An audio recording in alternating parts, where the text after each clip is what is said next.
Salut à tous et bienvenue sur AZ237. Verda Bird a fait une révélation troublante sur son parent biologique après avoir joui d'une vie grande et mouvementée. C'est à l'âge de 70 ans, soit 20 ans plus tard, qu'elle a réalisé qu'elle était née blanche. Elle avait passé les 7 décennies précédentes de sa vie en tant que femme noire, mais à l'âge de 70 ans, elle a appris une vérité familiale dévastatrice que ses parents ont gardée cachée jusqu'à leur mort et avec laquelle elle venait juste de se confronter. Lorsqu'elle est née en 1943, elle était blanche. Regardons son histoire. Mais avant de commencer, voici la question du jour. Je ne sais imiter que toi. Quand on se voit, c'est toujours face à face. Qui suis-je?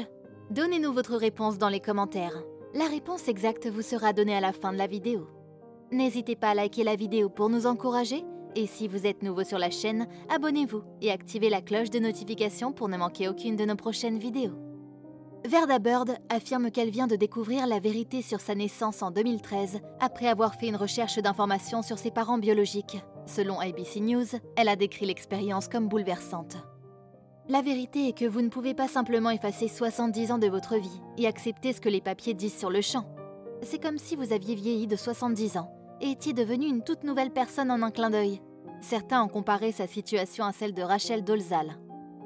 Elle tient à souligner que si son histoire peut sembler similaire à celle de Rachel, l'ancienne dirigeante de la NAACP, dont les parents l'ont accusée de se faire passer pour une noire, elle et Dolezal sont des individus fondamentalement différents. Selon Bird, originaire de Converse au Texas, elle a déclaré « Elle me bouleverse tellement. Je ne vois pas pourquoi elle ou quelqu'un d'autre aurait besoin de mentir sur son ethnie ou son groupe ethnique. Je ne savais absolument pas que j'étais née blanche. Elle le savait très bien. Je sais que vous êtes curieux de savoir ce qui s'est passé et comment elle en est arrivée là. Restez assis, choisissez un siège confortable et détendez-vous pendant que je vous raconte la backstory qui a conduit au scénario actuel. Le récit de la vie de Bird commence le 27 septembre 1942 à Kansas City dans le Missouri, lorsqu'elle est née sous le nom de Janet Beagle de ses parents blancs, Daisy Beagle et Earl Beagle. Pour des raisons qui nous sont inconnues, elle a été donnée en adoption peu après sa naissance. Elle a trouvé une famille après avoir passé quelque temps dans un foyer d'accueil. Son père noir avait l'intention de l'adopter. Ses parents noirs l'ont adoptée sans l'informer que ses parents d'origine étaient blancs. Selon elle, elle a juste découvert la vérité sur sa naissance en 2013, après avoir fait une recherche d'informations sur ses parents d'origine. C'était accablant, a-t-elle déclaré aujourd'hui selon ABC News. Le fait est que vous ne pouvez pas simplement effacer 70 ans de votre vie et accepter ce que les journaux disent sur le champ. C'est comme si 70 ans s'étaient écoulés et que vous vous étiez transformé en une autre race en un clin d'œil. Elle a indiqué qu'elle avait été officiellement adoptée par Ray Wagner et Edwina Wagner, un couple de Noirs qui ne pouvaient pas avoir d'enfants. Ils ont choisi d'adopter un enfant, qui s'est avéré être Bird. Bird a également déclaré qu'après l'adoption, son nom a été changé en Verda Ann Wagner. Elle s'est ensuite mariée et a changé son nom de famille en Bird pour correspondre à sa nouvelle famille, car elle avait des cheveux bouclés qui pouvaient être coiffés comme ceux d'une dame noire. Selon elle, les étrangers croyaient qu'elle était issue de sa mère à la peau claire. Elle a également déclaré que personne ne posait de questions sur sa race dans sa ville natale de Newtown, au Kansas, où elle a grandi. Notre communauté était petite et nos écoles n'étaient pas divisées, donc je suis allée dans une école blanche, explique-t-elle. Ma famille n'a pas souffert de discrimination, à part le fait que mon père était moins bien payé que ses collègues blancs parce que ma mère et moi avons la peau plus claire, et qu'il n'y avait pas beaucoup d'Afro-Américains à Newton.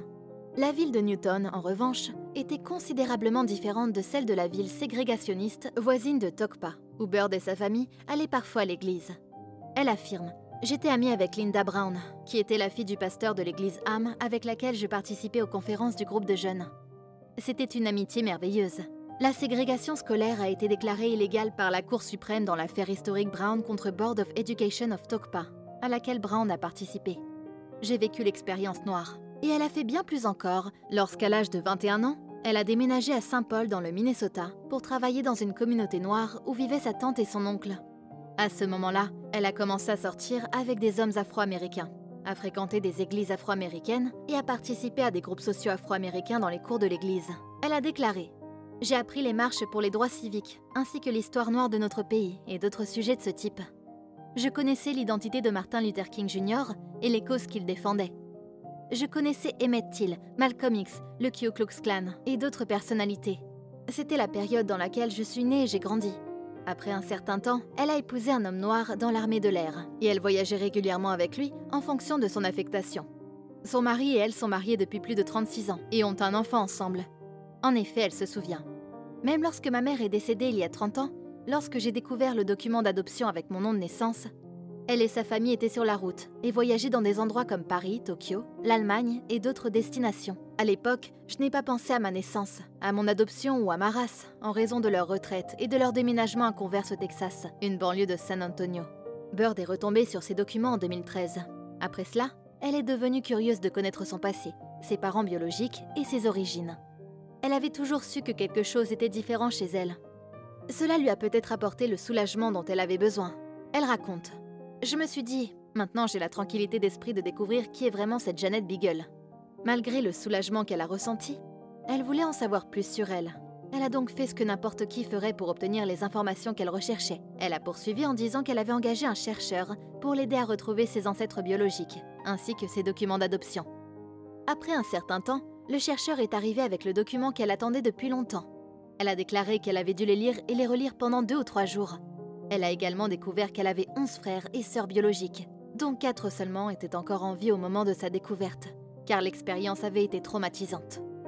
2 ans après la révélation, elle a accepté son expérience et son identité et vient de reprendre contact avec plusieurs de ses frères et sœurs biologiques. J'ai accepté mon existence, parce qu'en tant qu'adoptée transraciale, c'est ce que c'est, a-t-elle expliqué.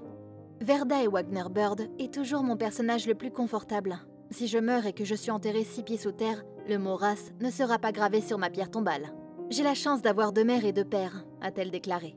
Elle se considère comme une belle dame noire et a récemment causé les cases blanc, noir et autres races sur des documents dans un centre de santé militaire à San Antonio. S'ils demandent de la clarté, je peux leur fournir, a-t-elle répondu. Je suis née blanche, mais j'ai vécu toute ma vie comme une personne noire. Sa famille et ses amis la traitaient comme si elle était une enfant noire à la peau claire. Et elle n'a jamais remis en question sa race ou son ethnicité. Elle, qui a été mariée 2 fois et a un enfant, a donné son avis sur l'adoption. Ma mère adoptive, Edwina Wagner, ne m'a jamais dit qu'elle avait adopté un enfant blanc. Le fait qu'elle avait une fille blanche était quelque chose qu'elle avait emporté au cimetière avec elle. Verda nie catégoriquement toute ressemblance avec les personnes transgenres. Rachel Dolezal a été démasquée en 2015 comme une femme blanche, se faisant passer pour une dirigeante noire d'un groupe afro-américain de défense des droits civiques. Elle a menti sur sa race, a déclaré Bird dans une interview accordée à USA Today. Quels sont les antécédents de Rachel Dolezal? Cette femme de 39 ans est née le 12 novembre 1977 dans le comté de Lincoln, qui est situé à l'extrême nord-ouest de l'État du Montana aux États-Unis d'Amérique. Ruth Ann et Larry Riddle, les parents de Rachel, sont tous de blancs et d'origine tchèque, allemande et suédoise, ainsi que de quelques autres minorités. Rachel s'est faite une réputation en tant que militante des droits civiques et universitaire spécialisée dans les études afro-américaines avant d'être impliquée dans le scandale qui a suivi son mandat à Spokane, dans l'État de Washington. Elle a également été présidente de l'Association nationale pour l'avancement des gens de couleur et de l'Association américaine pour l'avancement des gens de couleur. En juin 2015, les parents de Rachel, Larry et Ruth Ann, ont admis que leur fille n'était pas vraiment noire. Lorsque leur fille a fait son coming out et a signalé aux autorités et aux médias locaux qu'elle avait été victime de 9 crimes haineux, le couple a décidé de s'exprimer ouvertement à ce sujet. Lorsqu'il a été révélé que Rachel Dolezal était blanche, beaucoup l'ont accusée d'appropriation culturelle et de fraude. Elle a finalement admis qu'elle était biologiquement née blanche de parents blancs, affirmant que la race n'est pas programmée dans l'ADN. Elle a ensuite changé d'avis après avoir reçu d'énormes critiques. Quelle est votre opinion au sujet de cette histoire?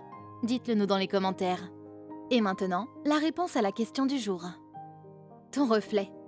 Bravo à tous ceux qui ont trouvé la bonne réponse. Nous voici arrivés au terme de cette vidéo. Merci de l'avoir regardée jusqu'à la fin.